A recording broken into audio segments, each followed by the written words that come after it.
আসানসোলের মাটিতে পা রাখলেন সুনিতা উইলিয়াম, কিন্তু কোথায় সেটা আপনারা জানেন? আসানসোলের মহিশিলা কলোনিতে সুশান্ত রায়ের ওয়াক্স মিউজিয়াম এবং শীষমহলে। স্বপ্নই একমাত্র মানুষকে তার লক্ষ্যে পৌঁছে দিতে পারে, যেরকম মহাকাশেও কিন্তু পৌঁছে দিতে পারে। আসুন, স্কুল স্টুডেন্টদের জন্য টিকিট করা হয়েছে পার হেড 50 টাকা এবং বড়দের জন্য পার হেড 100 টাকা করে। পুরো ভিডিওটা দেখবেন, কেউ স্কিপ করবেন না। সুনিতা উইলিয়াম একজন ভারতীয় মার্কিন মহাকাশচারী এবং অবসরপ্রাপ্ত মার্কিন নৌবাহিনীর কর্মকর্তা। তিনি 19 সেপ্টেম্বর 1965 সালে ওহিওর ইউক্লিডে জন্মগ্রহণ করেন। তার বাবা হচ্ছেন দীপক পান্ডিয়া, ভারতের গুজরাটের বাসিন্দা, এবং মা উর্সুলিনী বনি স্লোভেনীয় বংশোদ্ভূত। সুনিতা উইলিয়াম তৃতীয়বার মহাকাশ যাত্রা শুরু করেছিলেন 2024 সালে 24শে জুন। তিনি বোয়িং স্টারলাইনারে করে তার তৃতীয় মহাকাশ সফর শুরু করেন। এই যানে চড়া প্রথম নভোচারীদের মধ্যে তিনিও একজন। কল্পনা চাওলার পর তিনি এই কৃতিত্ব অর্জন করেন। তিনি মহাকাশে নিজের শিকড়ের প্রতি শ্রদ্ধা জানাতে স্লোভেনীয় পতাকা, সামোসা এবং ঐতিহ্যবাহী স্লোভেনীয় সসেস নিয়ে গিয়েছিলেন। সুশান্ত রায় আমাদেরকে জানান, এই মূর্তিটি তৈরি করতে তার পুরোপুরি 2.5 মাস সময় লেগেছিল। আর এই মূর্তিটিকে সামনে আনতে আরেকটু বেশি সময় লেগে গেল, কারণ ড্রেসটা আনা হয়েছিল আমেরিকা থেকে। সুশান্ত রায় কি বললেন আসুন আপনাদের সাথে শেয়ার করি। কেমন আছেন? আচ্ছা, এইটা তৈরি করতে কতদিন টাইম লেগেছে সুনিতা উইলিয়ামকে?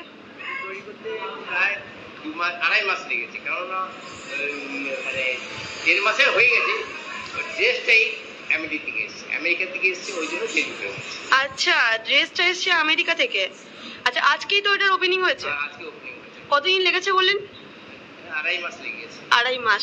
আপনার হাতের তো কোনো কথাই নেই, মানে আমি একটু জুম করে সামনে থেকে দেখাবো। পুরো যেরকম মানুষের অরিজিনাল যে হাতে যে একটু এজ হলে যেরকম কুচকে যায়, পুরোটা কাকু তুলে ধরেছেন। এবং আমরা এর আগের ভিডিওতে, আগের লাইভে আপনাদের সাথে শেয়ার করেছিলাম যে কাকুর হাতের কাজের সম্পর্কে। বলার কিছু নেই, কি বলবো। সুনিতা উইলিয়ামসের মূর্তি বানাবো বলে ঠিক করেছি। যখন উইলিয়ামস যখন মহাকাশে গিয়েছিলেন স্পেস সেন্টারে, তখন থেকে ভেবেছিলাম যে বানাবো, কিন্তু বিগত অনেক মাস মানে ওরকম পড়ে আছে। আমারও ভাবলাম যে আসার সম্ভাবনা খুব কম, যেরকম দেখাচ্ছিল। বারবার চেঞ্জ করছে যে তাতে 9 মাস পর এসছে। 9 মাস লেগে গেলো প্রায়।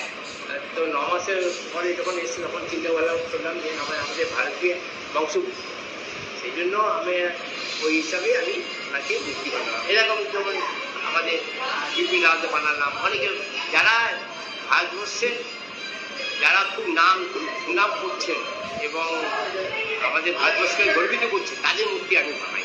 বেশিরভাগই দেখবেন আমরা তাদের মূর্তি বানাই। সেই হিসাবে আমি মানে ভারতবর্ষে যারা ফেমাস তাদের মূর্তিটাই আপনি বানান।